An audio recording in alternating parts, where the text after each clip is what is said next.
Hoje continuamos nossa série chamada Do Zero. Na semana passada, no domingo passado, você escutou o pastor Fabiano falando com você sobre Esdras. Essa semana eu quero falar com você sobre Neemias e a sabedoria para reconstruir. Para você se localizar na história, nesse momento aqui de Neemias não existia mais aquela Israel próspera, poderosa, respeitada, rica dos tempos de Davi. Nabucodonosor invadiu Israel, destruiu tudo, levou os bens, como a gente sabe, levou também alguns jovens ali, um grupo era Daniel e seus amigos. Então tudo foi destruído. 70 anos depois disso, quem dominava não era mais a Babilônia, e sim a Pérsia. E o rei da época era Ciro. Ciro então assina um decreto libertando o povo do cativeiro, ou seja, aquele povo de Israel, eles poderiam voltar para Jerusalém. E aí, um grupo volta, reconstrói o altar. Após isso, depois de muitas idas e vindas, reconstrói o templo. Então, o rei da época envia Esdras para Jerusalém, para que ali ele tinha a tarefa de restabelecer a lei de Moisés, o culto a Deus, o relacionamento do povo conforme as ordens de Deus. Então, mais ou menos 13 anos depois da ida de Esdras para aquela região ali, para Jerusalém, Neemias encontra um irmão judeu, e então esse irmão judeu, junto com outras pessoas ali, eles contam para Neemias a situação real de Israel. Como é que eles estavam. E esse texto eu quero ler com vocês, se encontra em Neemias, capítulo 1. Eu vou ler do versículo 1 ao 4 e depois o versículo 11. Fala o seguinte: palavras de Neemias, filho de Racalias. No mês de Quisleu, no 20º ano, quando eu estava na cidadela de Suzã, veio Hanani, um dos meus irmãos, com alguns homens de Judá. Então lhes perguntei a respeito dos judeus que escaparam e que sobreviveram ao exílio e a respeito de Jerusalém. E eles me responderam: os restantes, os que sobreviveram ao exílio e se encontram lá na província, estão em grande miséria e humilhação.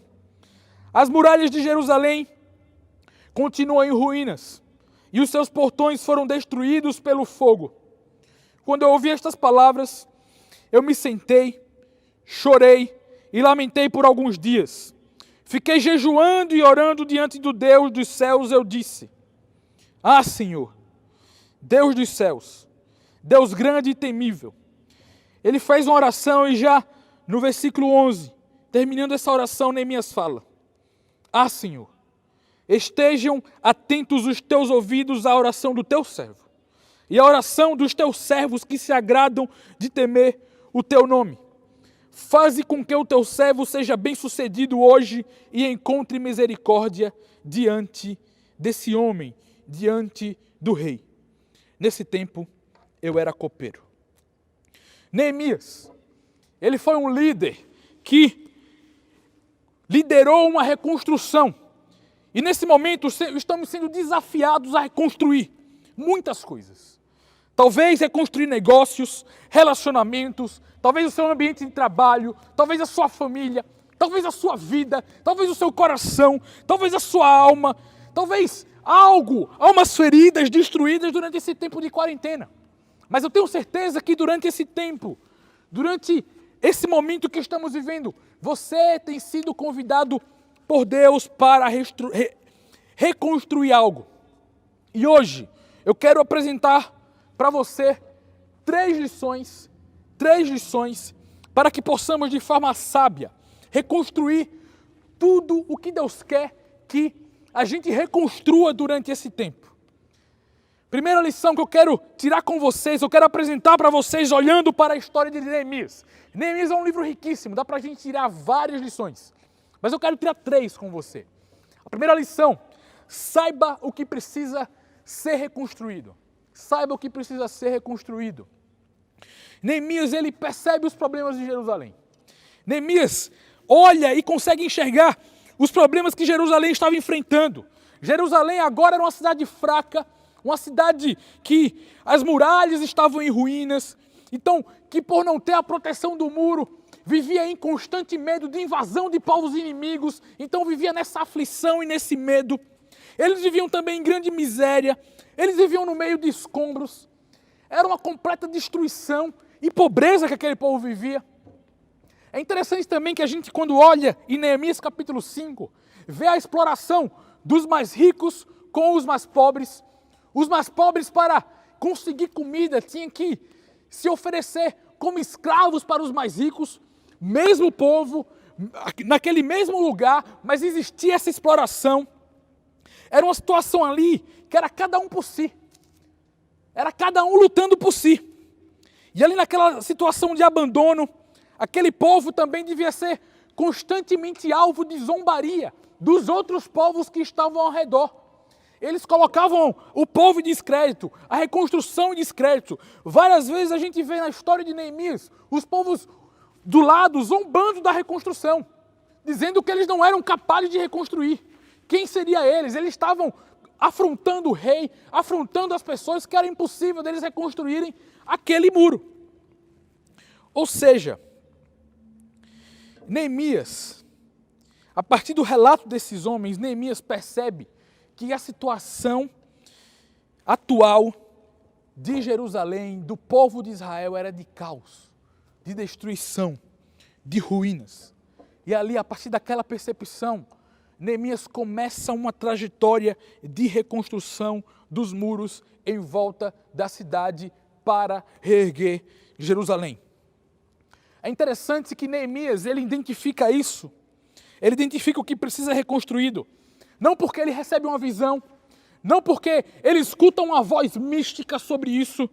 Ele simplesmente, sabe o que ele faz? Primeiro ele abre a boca. Ele estava disposto a abrir a boca, se interessado em perguntar sobre como estava o seu povo. Segundo, outra coisa, ele estava disposto a abrir os ouvidos. Ele escuta atentamente o que aqueles homens tinham para contar. Ele escuta com atenção o relato daqueles homens. Terceiro, além de estar disposto a abrir a boca, além de estar disposto a estar com os ouvidos abertos, ele está disposto também a abrir os olhos para enxergar toda a situação do povo. Ele abre os olhos para aquilo ali chama a atenção dele. E por último, outra coisa, ele estava disposto a deixar o coração aberto para ter compaixão do povo e sentir a dor que eles estavam sentindo, a chorar com eles, a passar por aquela dor com eles, todo o sofrimento. Então, a Bíblia fala aqui, ele mesmo fala que ele chorou, ele se lamentou, ele ficou triste ao saber daquela situação, mesmo sem estar lá, talvez mesmo até sem conhecer aquelas pessoas, mas ele sente a dor do povo. E quantas vezes nós abrimos nossa boca, perguntamos, mas só por mera curiosidade? Ou então perguntamos, mas não estamos interessados realmente em escutar a dor do outro. Estamos com os ouvidos fechados para a dor do outro. Ou às vezes escutamos, mas aquilo ali passa por um ouvido e sai pelo outro. Os nossos olhos não estão atentos, a nossa mente não está atenta. Ou quantas vezes nosso coração está fechado, está trancado, está cheio de cadeados para qualquer necessidade de reconstrução que as pessoas nos falam. Ou então que a gente mesmo talvez enxergue na gente, mas a gente quer continuamente dizer que não. Estamos trancados para qualquer restauração que a gente enxergue que precisamos fazer em nós mesmos ou nos ambientes que estamos.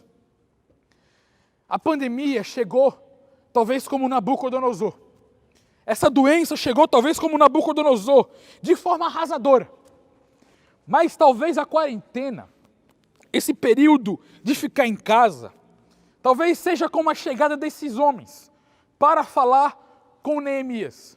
Aqueles homens contaram algumas situações de como estava o povo para Neemias. Essa quarentena começou a revelar algumas coisas para a gente, sobre como estavam algumas coisas que precisavam ser reconstruídas durante esse tempo. Talvez precisava ter sido reconstruída antes. Mas a pandemia mostrou muitas realidades, muitas realidades que a gente não enxergava antes, muitas realidades que a gente não queria enxergar antes, a gente sabia, mas não queria enxergar, ou fingia que a gente não enxergava, mas que já era necessária a reconstrução e a pandemia nos mostrou. Então hoje, meus amigos, Deus está nos chamando para uma reconstrução. Deus está chamando você para algumas reconstruções. Talvez você já tenha identificado quais são essas reconstruções. Talvez você já tenha percebido o que é que precisa ser restaurado. Talvez você esteja relutando em assumir que precisa dessas restaurações e dessas reconstruções. É possível que durante essa pandemia, durante esse tempo em casa, você tenha visto uma necessidade de reconstrução. Uma necessidade de reconstrução nos seus relacionamentos, nos seus familiares, na vida, na sua casa, com seus pais. Uma reconstrução no seu coração, uma reconstrução na sua alma, uma reconstrução de dias, de sonhos, de projetos, de mente. Tantas coisas que talvez você percebeu que agora precisa dessa reconstrução. Algumas empresas, por exemplo, perceberam que precisavam ser reconstruídas. E para que Deus está te chamando para reconstruir hoje? Para quais reconstruções Deus está te chamando hoje? Algumas empresas reconheceram isso, que precisavam ser reconstruídas. Precisavam mudar o jeito de trabalhar, precisavam ir para o digital, precisavam encontrar um novo jeito de se conectar com seus clientes. Negócios agora precisam ser reconstruídos depois da avalanche que foi essa doença, causando ruínas, destruição. Alguns negócios ruíram. Alguns negócios talvez estejam ruindo. Talvez seja um negócio, por exemplo, dos seus pais. Talvez da empresa que você trabalha e que hoje precisa de reconstrução e começa essa retomada, essa reconstrução. Mas talvez quem esteja precisando dessa reconstrução e dessa restauração hoje seja você. Talvez a sua vida esteja completamente arruinada hoje. Esteja devastada, esteja entre escombros. Onde talvez os seus relacionamentos, a sua alma, o seu coração, a sua mente, os seus dias, os seus sonhos, o seu físico, a sua família esteja em pedaços e precisa urgentemente se reerguer. Mas assim, como a partir daquela conversa com aqueles homens, Neemias, de forma ousada e corajosa, começou uma retomada, uma trajetória rumo à reconstrução dos muros de Jerusalém. Hoje, Deus te convida para começar essa trajetória de reconstrução, de seja lá o que for que Deus te chama para reconstruir. Seja a sua vida, seja a sua alma, seja relacionamentos, seja negócios, seja empresas, seja cargos, seja lá o que for. Deus te chama para começar hoje essa trajetória de reconstrução, de seja lá o que for na sua vida.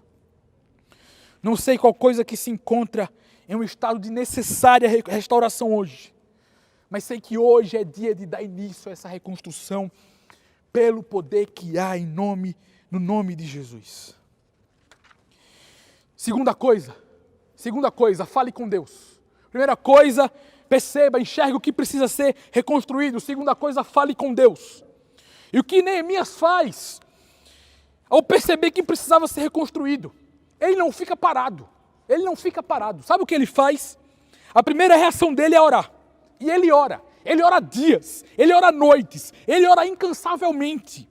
Ele ora antes de tomar qualquer decisão desesperada no calor do momento. Antes de buscar qualquer recurso terreno, antes de buscar qualquer pessoa, antes de tomar qualquer atitude, ele busca recursos divinos. Neemias sabia com certeza no coração dele a verdade que está escrita no Salmo 127, que fala o seguinte: se o Senhor não edificar a casa, em vão trabalham os que a edificam. Se o Senhor não guardar a cidade, em vão vigia a sentinela. Será inútil levantar de madrugada, dormir tarde, comer o pão que conseguiram com tanto esforço. Aos seus amados ele dá enquanto dorme. Qualquer esforço, qualquer ação, qualquer atitude qualquer muro construído, qualquer pessoa que esteja nos postos, nas torres de vigia, se o Senhor não estiver guardando, se o Senhor não estiver edificando, se não for o Senhor que erga, se não for o Senhor que direcione, se não for o Senhor que levante, se não for o Senhor que construa os muros, se não for o Senhor que estiver guardando, em vão seria qualquer esforço para a reconstrução e a segurança de Jerusalém. Então Neemias passa 4 meses orando. 4 meses, até chegar o dia em que ele falaria desse assunto com o rei. E é interessante quantas vezes na vida fazemos as coisas de forma apressada, na agonia, e depois precisamos orar muito para corrigir aquilo que fizemos de errado por não orar antes. Portanto, Neemias ora antes de tomar qualquer decisão. Neemias, nessa época, ele era copeiro, um cargo de confiança na época. E ele toma todo o cuidado porque era um cargo de confiança. Era tão de confiança porque qualquer pessoa podia chegar e envenenar o vinho que o rei tomava, por exemplo. Então, Neemias provava antes, depois passava para o rei. Era um cargo de extrema confiança. Então, ele sabia que qualquer sinal de traição ali para o rei seria tragédia para ele. Então, ele vai com muito cuidado falar para o rei: rei, eu quero te pedir isso, mas ele vai com muito cuidado, ele pede sabedoria primeiro. Assim que o rei pergunta: o que é que você quer? Neemias, ele pede sabedoria para Deus. E Deus o direciona com as palavras certas ali na boca de Neemias. A Bíblia fala isso. O rei me disse: o que você me pede agora? E aí olha só o que Neemias faz. Então orei ao Deus do céu e depois eu falei para o rei. Quantas vezes a gente diz primeiro para o rei, né? A gente diz primeiro as coisas e depois fica: Deus, abençoa o que eu falei. Por favor, Deus, tomara que eu tenha falado as coisas certas. Não. Neemias, para garantir, ele primeiro ora: Deus, coloca as palavras certas na minha boca. Que o Senhor me direcione. Que seja o Senhor falando aqui. Eu não sei qual foi a oração de Neemias, mas com certeza era para Deus guiar ele. E aí ele fala: se for do agrado do rei, e este seu servo encontrou favor em sua presença, peço que o rei me envie ajudar a cidade onde estão os túmulos dos meus pais, para que eu a reconstrua. E também uma carta para Asaf, guarda das florestas do rei, para que me dê madeira para as vigas dos portões da cidadela do templo, para as muralhas da cidade e para a casa em que me deverei me alojar. E o rei me deu o que eu pedi. Agora, por que o rei deu o que ele pediu? Olha só o que Neemias fala. O rei não deu o que ele pediu, não porque Neemias tinha os melhores argumentos, não porque ele tinha as melhores palavras, não porque ele leu os melhores livros sobre convencer pessoas. Não. O rei me deu o que eu pedi, porque a mão bondosa do meu Deus estava sobre mim. Porque a mão bondosa de Deus estava sobre ele. Quero te perguntar, qual a sua primeira reação quando você se depara com ruínas? Antes de fazer qualquer coisa, qual a sua primeira reação? A sua primeira reação é a apatia, é o conformismo, são os medos, é procurar a solução no dinheiro, nas coisas terrenas, é não se importar com o que vê, é brigar, agredir e ir lá. Qual a sua primeira reação? É falar sem agir, é falar qualquer coisa que vem na sua mente, é agir de forma agoniada, é buscar soluções que não estão em Deus, mas na sua própria sabedoria e conhecimento.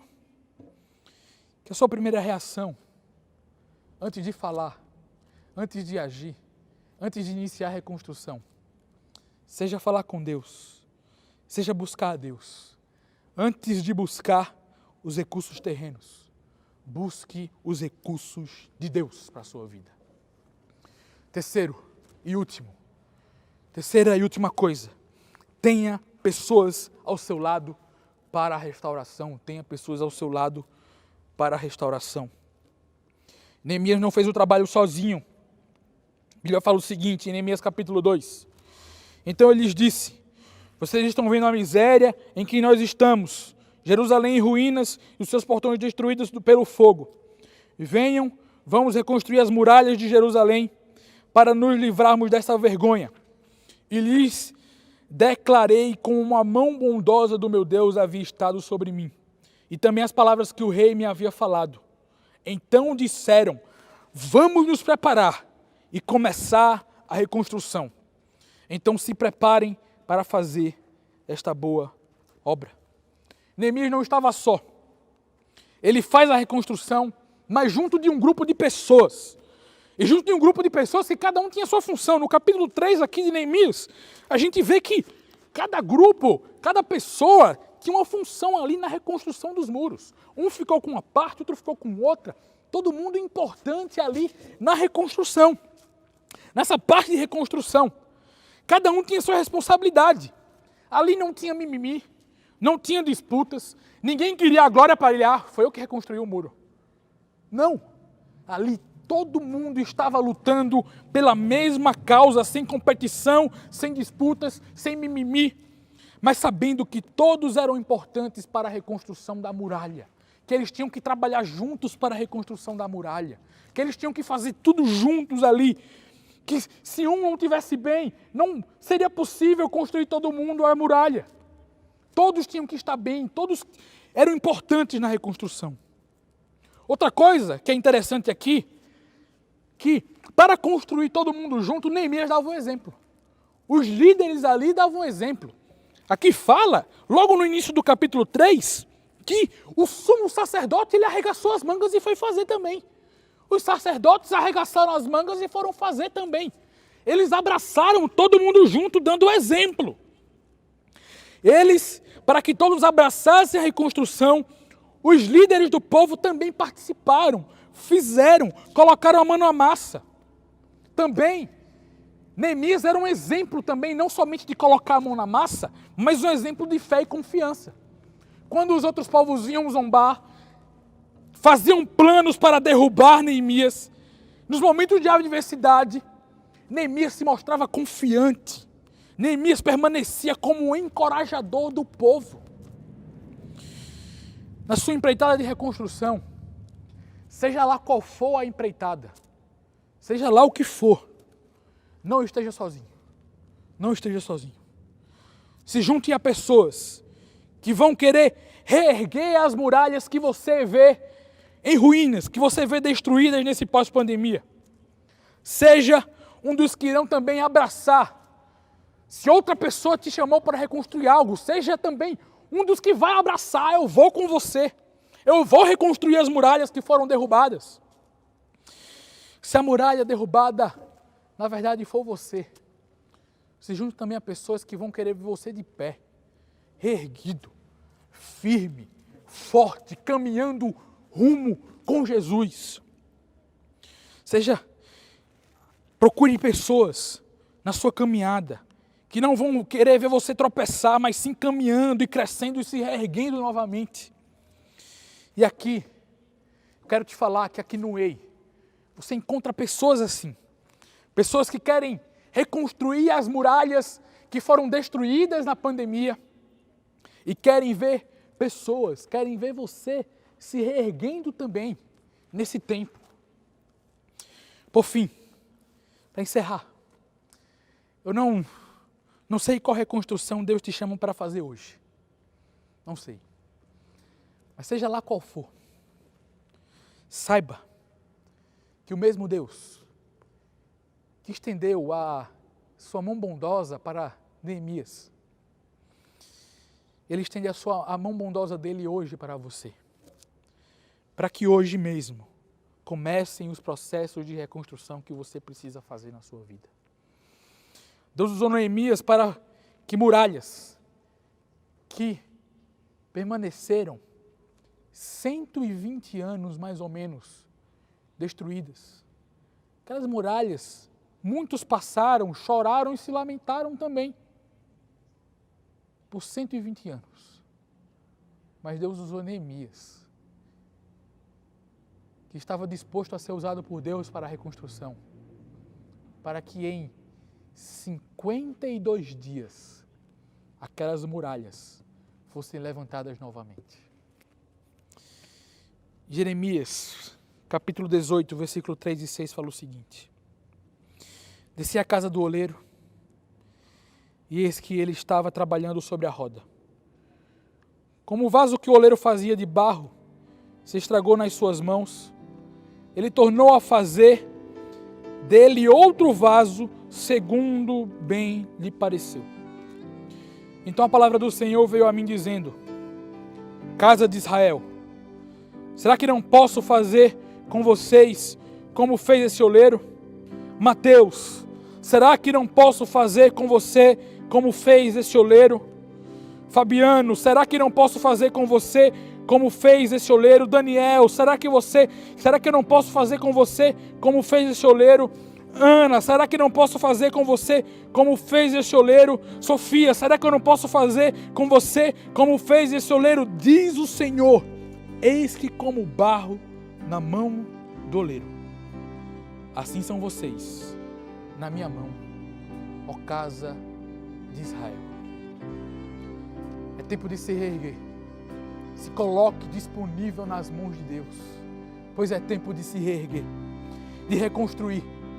E que o Senhor nos ajude nessas reconstruções, ou melhor, que o Senhor nos use para reconstruir esse mundo em caos. Você não foi feito para viver uma vida arruinada. Não. Pelo contrário, você foi pago por um alto preço, pelo sangue de Jesus derramado lá na cruz, para que você tivesse uma vida completa, reerguida, reestruturada, refeita, em nome de Jesus. Que Deus te abençoe.